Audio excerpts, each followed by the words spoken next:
Video like जरूर कर लीजिए और ऐसे वीडियो लगातार फ्री में पाने के लिए चैनल को तुरंत सब्सक्राइब कर लीजिए और बेल आइकन को जरूर टैप कर लीजिए ताकि आगे भी सारे वीडियो आपको मिलते रहे। यूट्यूब में फॉलो करते हैं तो प्लीज ये वाला फ्री टेलीग्राम चैनल जरूर ज्वाइन कर लीजिएगा। सारे नोटिफिकेशन सारे अपडेट यहीं पे आते हैं, ध्यान रखिए। नमस्कार दोस्तों, एग्जाम प्रिपरेशन के यूट्यूब चैनल पर मैं प्रियंका एक बार फिर से आप सभी का बहुत बहुत स्वागत करती हूँ।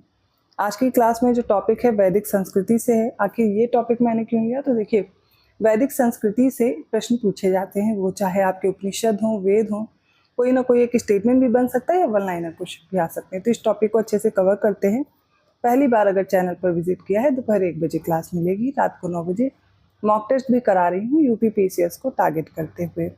साथ ही आप अगर अदर एग्जाम की प्रिपरेशन कर रहे हैं या सिर्फ यूपी पीसीएस भी टारगेट कर रहे हैं तो आपको ज्ञान सर एजुकेशन ऐप में फ्री मॉक टेस्ट भी अवेलेबल मिल जाएंगे और इसके साथ साथ आप पेड कोर्स भी ले सकते हैं। प्रैक्टिस बैच है और यूपी पीसीएस का मेंटरशिप प्रोग्राम है। प्री की तैयारी करने के लिए, कट ऑफ क्वालिफाई करने के लिए जो इंपॉर्टेंट शॉर्ट नोट्स होते हैं, पीडीएफ नोट्स होते हैं, उसके साथ साथ जो क्लासेस होती है वो भी दी जा रही हैं और सीसेट प्लस जीएस दोनों की प्रैक्टिस आप अच्छे से कर सकते हैं। इसके अलावा यूपीएसआई, एलटीग्रेड, जीआईसी, इन सभी की तैयारी आप बेहतर ढंग से कर सकते हैं। तो चलिए बिना देर के आज की क्लास स्टार्ट करते हैं। यहाँ पर वैदिक संस्कृति में हमें पढ़ना क्या होता है, तो सबसे पहले सिंधु सभ्यता के बाद जो अगली संस्कृति हमें पढ़नी होती है वो है वैदिक संस्कृति। ठीक है, तो इसका समय क्या है, तो इसको 2 पार्ट में विभाजित किया गया, जैसे कि ऋग्वैदिक पीरियड एक हो गया और एक पोस्ट वैदिक पीरियड या उत्तर वैदिक काल। तो 1500 से 1000 के बीच हो जाएगा ऋग्वैदिक काल और उत्तर वैदिक काल 1000 से 600 ईसा पूर्व। अब इसमें हम क्या देखते हैं, जो वैदिक सभ्यता है, संस्कृति है, ग्रामीण है, जबकि सिंधु सभ्यता क्या थी, अर्बन थी। तो इसके अब कुछ मंडल हैं, उनके बारे में भी हम डिस्कस करेंगे। जैसे कि सबसे पहले शूद्र शब्द का उल्लेख आपसे पूछ लिया जाए किसमें मिलता है। इजी से प्रश्न ही अक्सर आपको तैयार भी होंगे जो पूछे जाते हैं कि 10वां मंडल है, इसमें सर्वप्रथम शूद्र शब्द का उल्लेख मिलता है। इसका मतलब वर्ण विभाजन के बारे में यहाँ पर दिया गया है। पहला और जो 10वां मंडल है वो सबसे नया है, ये भी याद रखिएगा। पहला और 10वां नया है और ऋग्वेद से संबंधित अनेक तथ्य जैसे अवेस्ता में भी मिलते हैं। ये पारसी धर्म ग्रंथ है अवेस्ता, ठीक है, इसमें भी मिलते हैं।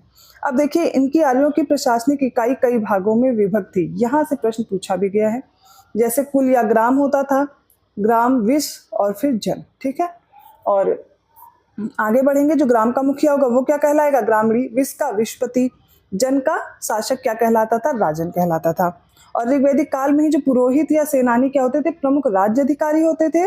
और इनकी जो प्राचीन संस्था, सबसे पुरानी संस्था जो बाद में धीरे धीरे खत्म होगी, वो थी वीदत। नेक्स्ट कठोपनिषद। अब जैसे आपसे प्रश्न पूछा जाता है यम और नचिकेता का संवाद कहाँ पर उल्लिखित है, तो कठोपनिषद में है। अब कठोपनिषद, छांदोग्य, बहुत सारे दे दिए गए उपनिषद, आप कंफ्यूज हो जाते हैं। तो ये किसमें है, कठोपनिषद में है। वैदिक संस्कृति में बाल विवाह और पर्दा प्रथा का प्रचलन नहीं था। ये फैक्ट याद रखिएगा, दिया जा सकता है कि वैदिक संस्कृति से बाल विवाह और पर्दा प्रथा का प्रचलन हुआ है। उत्तर वैदिक काल में बहुत सी चीजें बदलती हैं, लेकिन ऋग्वैदिक काल में नहीं था ऐसा। आजीवन अविवाहित रहने वाली महिलाओं को क्या बोलते थे, अमाजू कहा जाता था। आर्यों का प्रिय पशु क्या होता था उस समय, घोड़ा होता था। अब वेद थे, तो वेदों के जो संकलन करता है उन्हें कृष्ण द्वैपायन कहते हैं। इन्होंने ही जितने भी वेद हैं इनका संकलन किया, वर्गीकरण किया और इन्हीं को हम वेद व्यास कहते हैं। अब वेदों को अपौरुषेय, देव निर्मित, नित्य और श्रुति मतलब सुना हुआ श्रेणी में रखा जाता है। वेद किससे निकला है, विद धातु से। विद का मतलब है किसी चीज को जानना, इसका अर्थ क्या है, जानना। तो सामान्य रूप से इसका मतलब क्या, वेद का मतलब होता है ज्ञान और इसे शब्द राशि, ज्ञान राशि मानते हैं। वेदों के लिए निगम और अन्याय शब्द का भी प्रयोग होता है। और पाणिनि ने वेदों को क्या कहा है, छंदस कहा है। शतपथ ब्राह्मण और तैत्तिरीय उपनिषद में वेदों के लिए स्वाध्याय शब्द का प्रयोग हुआ है। मनु ने वेदों को सारे ज्ञानों का आधार मानकर उन्हें सर्व ज्ञानमय कहा है। अब वेद कौन कौन से हैं, तो 4 हैं। चारों वेद याद रखने, ऋग्वेद, सामवेद, यजुर्वेद और अथर्ववेद रटे हुए हैं आपको। तो चारों जो वेद हैं इनको मिलाकर क्या कहेंगे, संहिता कहते हैं। क्या कहते हैं, संहिता कहते हैं। वेद संस्कृत भाषा और पद्य में लिखे गए हैं। अपवाद स्वरूप जो यजुर्वेद है वो गद्य और अंशतः पद्य दोनों में है। यहाँ से ये इंपॉर्टेंट फैक्ट है जो आपको नहीं पता होगा, यजुर्वेद में गद्य और पद्य आपको दोनों का मिश्रण मिलता है। और अथर्ववेद में भी क्या है, गद्य अंश है जो कि पूरे ग्रंथ का 1/6वां भाग है। और ऋग्वेद क्या हो जाता है, हमारा सबसे प्राचीनतम अगर ग्रंथ पूछा जाए तो कौन सा है, वो ऋग्वेद है। ऋग्वेद के बारे में कुछ चीज़ें जाननी है, जैसे कि सर्वप्रथम फ्रीडरिश रोजन ने 1838 में लैटिन में जो ऋग्वेद है इसका संपादन प्रारंभ किया था। मैक्स मूलर ने सबसे पहले सायण भाष्य सहित ऋग्वेद का संपादन किया, परंतु सर्वप्रथम प्रकाशित संपूर्ण ऋग्वेद का जो इंग्लिश में अनुवाद है, इंग्लिश में इसको किसने ट्रांसलेट किया, तो वो विल्सन ने किया था। इसमें विभिन्न देवताओं की स्तुति में गाए जाने वाले मंत्रों का संग्रह है।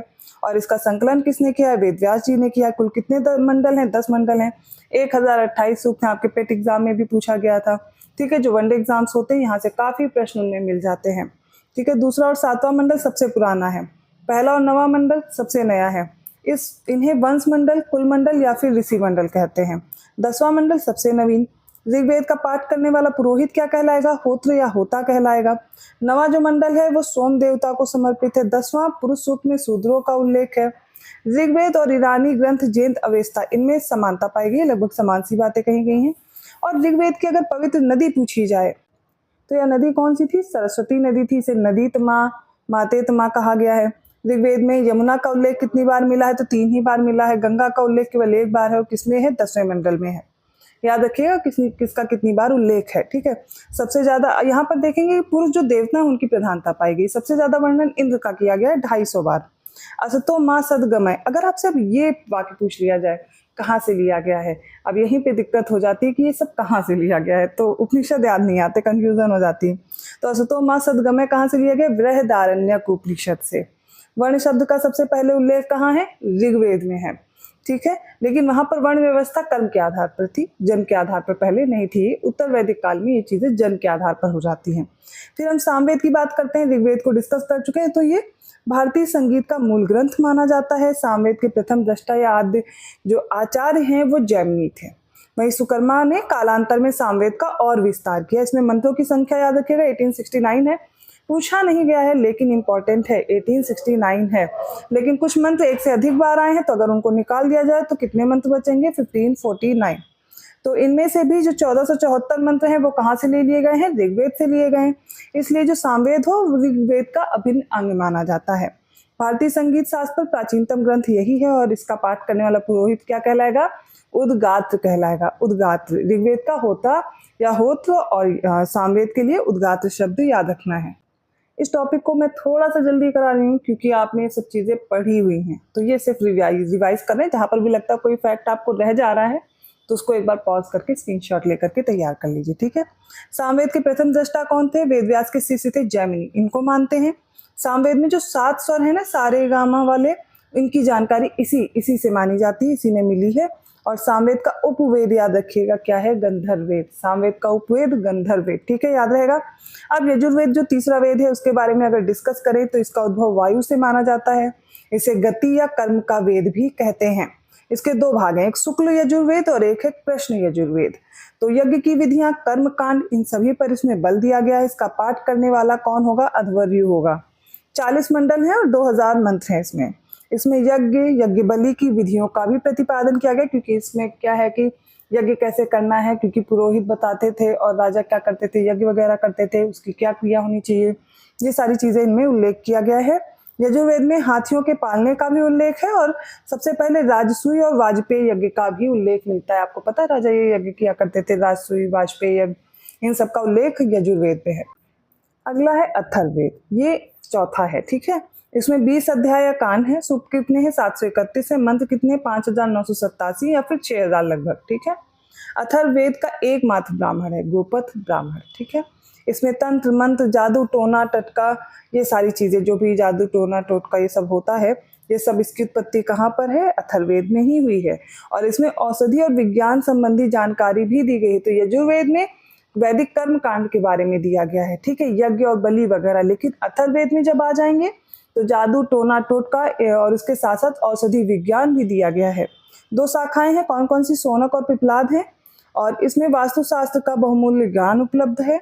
अथर्ववेद का कोई आरण्यक नहीं है। और अथर्ववेद के उपनिषद कौन कौन से? मुंडक, मांडूक्य और प्रश्न है। अथर्ववेद में कुरु के राजा परीक्षित, जिन्हें मृत्यु लोक का देवता बताया गया, इनका भी उल्लेख किया गया है। और अथर्ववेद के मंत्रों का उच्चारण करने वाला कौन होगा? पुरोहित। इसको क्या कहेंगे? ब्रह्म कहेंगे।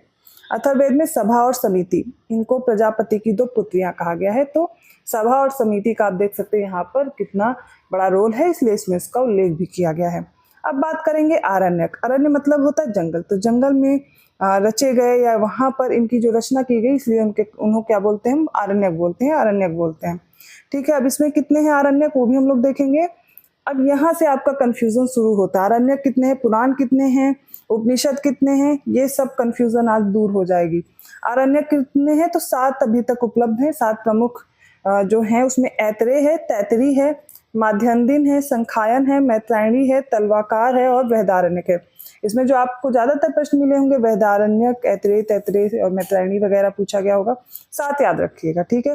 पुराण कितने हैं, पुराण 18 हैं, जिसमें मत्स्य पुराण है, मार्कंडेय पुराण है, भविष्य पुराण है, भागवत पुराण, ब्रह्मांड पुराण है, ब्रह्म पुराण, वामन पुराण, वराह, विष्णु, अग्नि, नारद, लिंग पुराण, गरुड़ पुराण, स्कंद पुराण, पद्म पुराण, कूर्म पुराण, ब्रह्म वैवर्त पुराण और वायु पुराण। एक बार पढ़ लीजिए इनको, ठीक है। 18 पुराण हैं और इनके नाम, अब जिस एग्जाम के आप प्रिपरेशन कर रहे हैं वहां पर आपको ये नहीं सिर्फ संख्या नहीं याद होनी चाहिए, एक बार आपको पुराण भी पता होने चाहिए कि कौन कौन से हैं उनसे रिलेटेड। और कुछ तो ऐसे हैं पुराण जिसमें बहुत सारे जो शासन काल रहे हैं, जैसे मौर्यन एम्पायर है, गुप्ताज है, सबका उल्लेख भी मिलता है, ठीक है, वो आगे डिस्कस करेंगे। तो मत्स्य पुराण, मार्कंडेय, भविष्य, भागवत, ब्रह्मांड, ब्रह्म, वामन, वराह, विष्णु, अग्नि, नारद, लिंग, गरुण, स्कंद, पद्म, कूर्म, ब्रह्म वैवर्त और वायु पुराण। याद रहेगा, ठीक है, एक बार देख लीजिएगा। अब वेदांगों की संख्या 6 है, यहाँ से प्रश्न भी पूछे गए, इंपॉर्टेंट है। तो शिक्षा, कल्प, व्याकरण, निरुक्त, छंद और ज्योतिष, ये सारे क्या हैं, वेदांग हैं।